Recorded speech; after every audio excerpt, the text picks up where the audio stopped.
1872 সালের এক ঠান্ডা ডিসেম্বরের সকাল আটলান্টিক মহাসাগরের মাঝখানে ভাসছে এক জাহাজ মেরি সেলেস্ট। দেখলে মনে হয় সব ঠিকঠাক, কিন্তু কোথাও নেই একজন মানুষও, না কোনো লড়াইয়ের চিহ্ন, না রক্তের দাগ। তবু পুরো ক্রু দল যেন হাওয়ায় মিলিয়ে গেছে। এটা কি সমুদ্রের কোনো অভিশাপ, নাকি হত্যার এক শীতল ষড়যন্ত্র? মেরি সেলেস্ট একটা আমেরিকান বাণিজ্যিক জাহাজ, যা নিউ ইয়র্ক থেকে ইতালির জেনোয়া বন্দরের দিকে যাচ্ছিল। বোর্ডে ছিলেন ক্যাপ্টেন বেঞ্জামিন ব্রিগস, তার স্ত্রী, ছোট মেয়ে আর 7 জন অভিজ্ঞ নাবিক। সবাই ছিল অভিজ্ঞ, সাহসী, কিন্তু এক সপ্তাহ পর অন্য এক জাহাজ দেই গ্রাসিয়া তাদের জাহাজটি খুঁজে পায়, ভাসমান কিন্তু ভৌতিক নীরবতায় ঢাকা।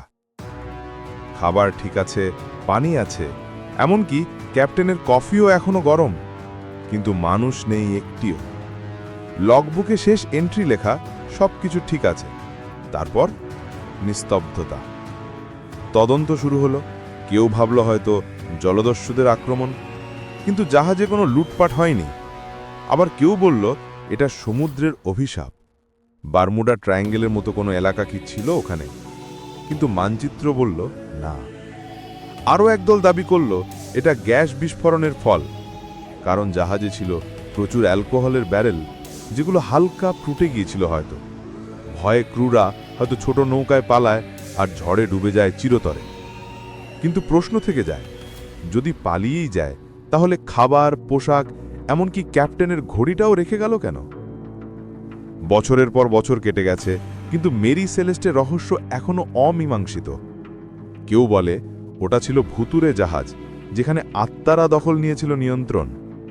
অনেকে দাবি করে রাতের বেলা ওই জাহাজটিকে এখনও আটলান্টিকের মাঝখানে ভাসতে দেখা যায়। অদ্ভুত আলো জ্বলে, নাবিকদের চিৎকার শোনা যায় দূর থেকে। 1959 সালে এক ব্রিটিশ জাহাজের ক্রু নাকি মেরি সেলেস্টের মতোই একটা ছায়া দেখতে পেয়েছিল কুয়াশার মধ্যে। তারা কাছে যেতেই পুরো জাহাজটি অদৃশ্য। বিজ্ঞানীরা যত যুক্তি দিয়েছে, প্রতিটি তত্ত্বের মাঝেই রয়ে গেছে এক ভয়ঙ্কর শূন্যতা। যেন মেরি সেলেস্ট নিজেই বলে, আমাকে খুঁজো না, আমি সমুদ্রের গোপন অধ্যায়। আজও যখন কোনো জাহাজ সেই এলাকায় যায়, অনেক নাবিক বলে কম্পাস ঘুরে যায়, বাতাস নিস্তব্ধ হয়ে পড়ে, আর হঠাৎ এক অদৃশ্য ছায়া ভেসে ওঠে সমুদ্রের বুকে। মেরি সেলেস্ট এক রহস্য, যা কখনো ডুবে যায়নি, বরং ভাসছে আমাদের কৌতূহলের সমুদ্রে। আপনি কি বিশ্বাস করেন ভুতুরে জাহাজ সত্যিই আছে? কমেন্টে লিখে জানান আপনি কি মনে করেন মেরি সেলেস্টের আসল গল্পটা কি ছিল।